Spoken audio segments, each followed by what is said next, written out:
Welcome to the Emporia Public Schools podcast. I'm your host, Dr. Allison Anderson Harder, Superintendent.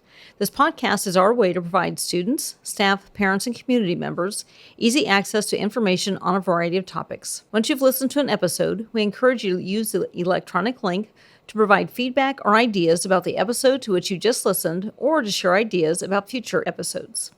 Today, I am visiting with Mrs. Samantha Estrada, District Childcare Supervisor. Welcome, Samantha. Thank you. Thank you for being here. Thank you. So tell our listeners a little bit about yourself and your journey to Emporia Public Schools. Well, I am an Emporia native, so I was born and raised in the area. I started here in the district in December of 2015, so I've been with the district since then. My husband also works for the school district. He teaches 5th grade at Walnut Elementary.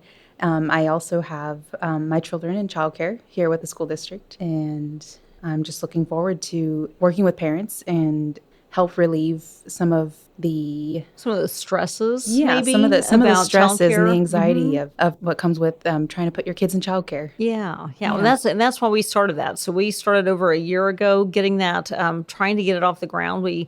I've told this story before, but we went down to the chamber for a meeting and thinking like, who's going to take care of our problem?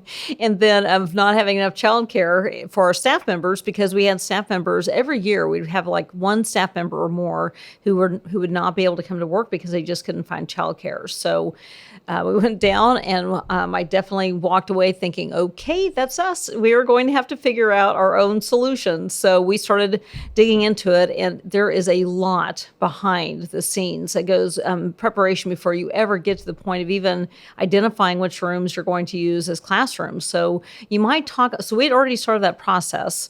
And then part of that process was to hire a supervisor for our childcare program. And so I remember thinking about, I bet Samantha Estrada would be a great match.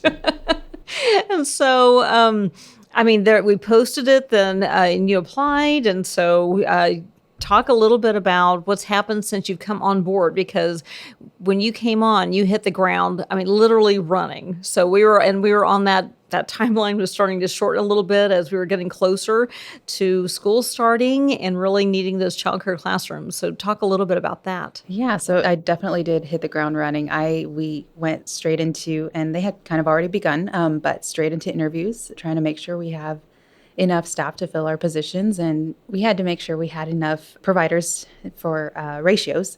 So we needed at least 2 providers per room. So we were hiring for each of those 4 classrooms. So we had 8 providers, and then we went ahead and hired a couple of floats so we can have kind of a backup in case, another provider is sick or for another reason or another, they have to step out. So we do have 2 floats, so we have enough for all our classrooms. We're fully staffed, and we also had to look into regulations in all the rooms, making sure every room was up to date, getting equipment that we needed for inside, toys, pack and plays, bassinets, strollers, toys for outdoors as well, making sure we have enough for all kiddos of all age ranges too, from infant to 5 years old, making sure we have the age appropriate toys. Well, we're dealing with a whole other set of regulations. So that Kansas Department of Health and Environment, there's just other hoops that we need to jump through. So those were things that we found out that people have to be trained before they can go inside the classroom, whether it's a principal checking in, and luckily all of our principals have been trained now, and then as well as the floaters like you mentioned. But I was at an open house recently, and one of the staff members said that they love having the kids in the building, but if they hear, one of the kids, they want to run and help or, whatever, and they're like, oh, we can't do that because they're not trained. They're not able to go in. So very careful about all of that. Yes. Whoever walks in that room does have to have, fingerprints. We have to do background checks. There is an 18-hour course that each of our providers has to do, and CPR, first aid, AED certifications, just making sure we're ready to go. Our staff are ready to go. Well, we were talking a little bit earlier. And then we started off that we were going to have 3 classrooms. And then we ended up being able to have 4, which we were going for 4 the entire time, but didn't think we'd have enough staff or really enough need. But then that changed, which is a great problem to have. So we have our slots filled, and we have staff members in there. So all of that is awesome. So, and we were just talking about a staff member having a little difficulty dropping off his or her child, but then they just were able to walk down the hallway, and their child is still in the same building that they are. It's great. It's a great thing to have. Yeah. What are some other benefits that you see with staff members having their kids in, even if it's not their own building that they teach in or work in, but having them in the district that's not really that far away? I would say communication is has been a great thing. Another great thing we've had that we're utilizing is a Bright Wheel, which is an app that we use for communication for our parents. So parents are able to see when their child was changed, when their child went down for a nap, when they woke up, and when they ate or what they ate for lunch or for breakfast or as a snack. And it's just, I think it's really helpful for parents, and it gives a ease of mind when they're dropping off their kid and they're wondering, how are they doing today or what's going on or that Yeah, kind of that's thing. so So, yeah. cool. So one of the things that we learned as we were getting ready for the license is that really we cannot have our students that are in the childcare classrooms cross paths with our kindergarten through 5. So right now we just have the childcare classrooms in the elementary. So talk a little bit about that and what you've been doing to help our principals and staff members. So we're just careful about all of that. So I'm going to work with principals and see kind of what the daily schedule is for each building, and so we know what times to avoid when we're going for a walk down the hallway, just making sure we're not crossing paths based on schedules and making sure our kids weren't crossing paths with kids outdoors either. We now have permanent fencing that is either up or going up, and make it easier on us and make it easier on the schools as well to make sure our littles are not playing on the same equipment as the older kiddos. So Awesome. And our food service is also providing the meals and snacks. So talk a little bit about that. yeah, every day food service is delivering breakfast and lunch, and they'll bring by a tub of snacks for the week, so kids have easy access. They request a snack. We do have designated snack times, but of course, if they would like a snack, we have snacks on hand.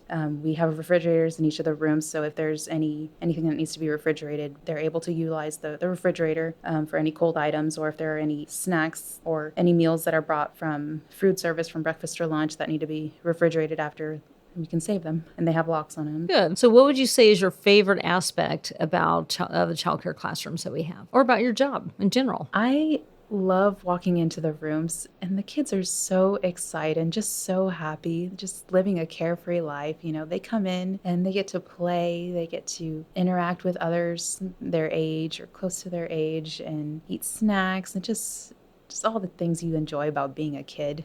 Sometimes, and it just reminds you, what's more important in life. It doesn't matter what's going on in your day. You walk into that room and see all those littles, and they just make you so happy. They make you forget everything. They are having a good time. Yes, being able Yes. to just peek in and see. Yeah, they are. Yeah. Life is good. Life is good in our childcare Yes. classrooms. So, what are you looking forward to the most this year? I'm looking forward to fulfilling this need that this community has. I, as a parent, have stressed over for a few years with childcare, so I understand the need. I understand the stress and the anxiety parents go through.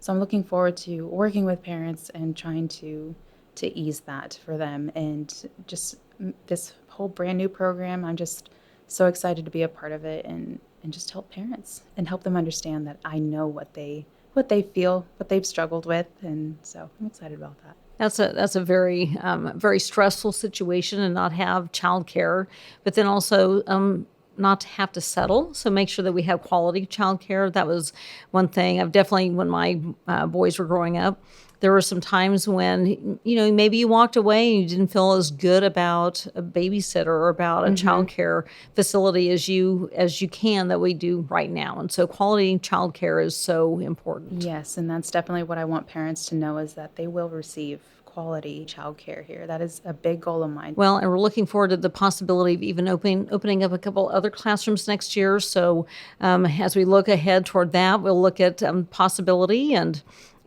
as that need grows. And it's a great recruitment tool, because then having that available for staff members and then just having it right there in a school, you feel just that much more secure. Anything else you'd like to add, Samantha, before we end? I don't believe so. Okay. Well, thank you so much. Thanks for being part of this episode and talking Thank about you for having childcare. me. Absolutely. Well, we're very excited about having you back in Emporia Public Schools It's good and to be helping back. us Thank you. and having you work in this important work. It's been something that we've been striving for a while, so it's nice to Yeah. finally see it in place. Thank you. So as we end, we will end on our Emporia Public Schools mission statement. We engage, we empower, we inspire. Thank you for listening, and watch for upcoming episodes.